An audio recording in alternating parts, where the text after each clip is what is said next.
নমস্কার বন্ধুরা, আশা করি সকলে ভালো আছেন। আজকে আমরা যে ইনফরমেশন বা স্ট্র্যাটেজি নিয়ে একখানা ডিসকাস করবো, সেই স্ট্র্যাটেজির নাম হচ্ছে হেজিং।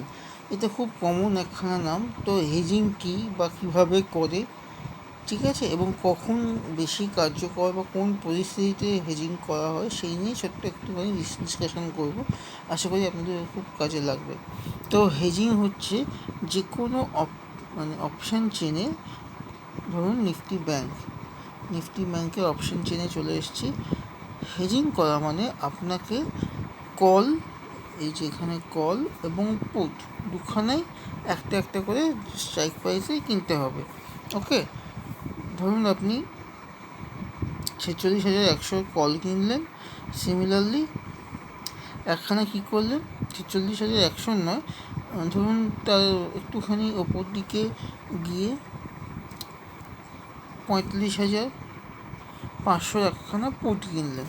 কারণ হেজিং মেনলি করা হয়ে থাকে, একটা হয় অ্যাট মানিতে করা হয়ে থাকে সেম স্ট্রাইক প্রাইসের কল পুট, মানে 46,000-এরই আপনি 140 টাকায় কল কিনলেন, 356 টাকায় পুট কিনলেন। বাট এটা কতখানি কার্যকারী স্ট্র্যাটেজি হয় না, ঠিক আছে, বাইংয়ের ক্ষেত্রে।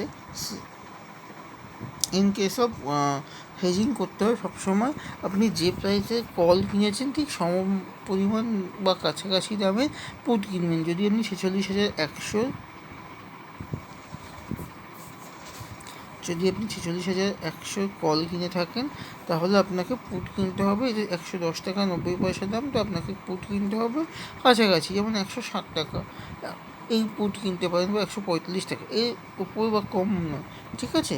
কারণ কি, হেজিং কখন হয়, যখন আপনি বুঝতে পারছেন না মার্কেটের ডিরেকশন কোন দিকে যাবে, মানে ওপর দিকে না নিচের দিকে। তো আপনি দুখানা সমমূল্যে কল এবং পুট কিনলেন, তো যখন মার্কেট যে ডিরেকশানে যাবে সেই প্রাইসটা খুব ফাস্ট মুভমেন্ট করবে। ধরুন 160 টাকা যেটা রয়েছে, 45,500, সেটা যদি পুটের দিকে মার্কেট যায়, এই 160 টাকাটা চলে যাবে আপনার প্রায় 190 টাকার কাছে।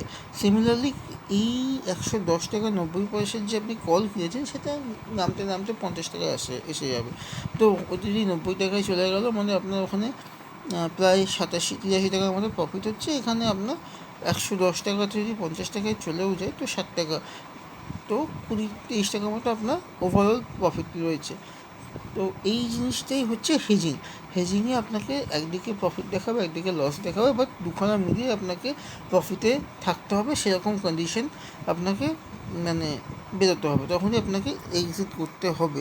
এবার কোনো ক্ষেত্রে এমন হয় যে মার্কেটে যদি কোনো দিকেই মুভমেন্ট না করে, ঠিকমতো রেঞ্জে আটকে থাকে, সেক্ষেত্রে আপনার দুদিকেই মাইনাস দেখাতে পারে। তো আপনাকে একটা মিনিমাম স্টপ লস মেনটেন করে বেরিয়ে যেতে হবে। Stop loss means 10% stop loss বা 15% স্টপ লস রেখে আপনি বেরিয়ে যেতে পারেন, ঠিক আছে। সেন্সেক্স বলুন, ব্যাংকেক্স বলুন, নিফটি ফিনান্সিয়াল সার্ভিস, নিফটি 50 সব জায়গাতেই হেজিং করা যায়। আপনি আপনার সুবিধা মতো, সেন্সেক্সের লট সাইজ খুবই কম, 10টা, নিফটি 50 15টা, তো এখানে হেজিং করতে সুবিধা হয়। ব্যাংকেক্সেরও লট সাইজ কম, বাট ব্যাংকেক্সের ভ্যালুটা একটু বেশি থাকে, তো সেই জন্য ব্যাংকেক্সের ক্ষেত্রে ক্যাপিটালটা বেশি লাগে, যাদের নিফটি ব্যাংক বা সেন্সেক্সে কম লাগে।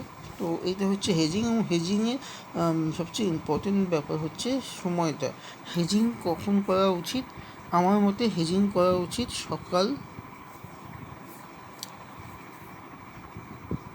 9:30 নাগাদ, ঠিক আছে। আর যদি হেজিং করতে হয়, একখানা সময় লোকে হেজিং করে থাকে, সেটা হচ্ছে 1:30টার সময়, ঠিক আছে।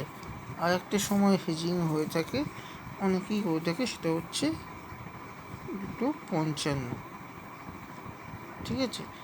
এইসব টাইমগুলোতে মার্কেটে একটা মোমেন্টাম আসে, সেই জন্য এইসব টাইমগুলোতে লোকে হেজিং করে থাকে। সে নিফটি বলুন, ব্যাঙ্ক নিফটি বলুন, বা সেন্সেক্স বলুন, আপনি এইসব জায়গায় দেখতে পারেন। আপনি মানে ইয়ের জন্য, জাস্ট চেকিংয়ের জন্য, অথবা ব্যাক টেস্টিংয়ের জন্য, অথবা রিয়েল মার্কেটে একবার দেখতে পারেন, দুখানা, একটা কল একটা পুট ওয়াচ লিস্টে রেখে দেবেন। দেখবেন যে 9:30টার সময় আপনি রাখলেন, কোথায় যাচ্ছে, কল কোথায় গেল, পুট কোথায় গেল, আধ ঘন্টা পর, তো আপনার পিএল কত হচ্ছে, তো সেরকম ব্যাপার।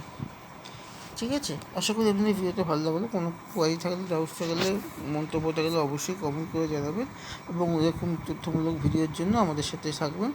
প্লিজ চ্যানেলটা লাইক, শেয়ার, সাবস্ক্রাইব করবেন যদি আপনাদের ভালো লাগে। Thank you.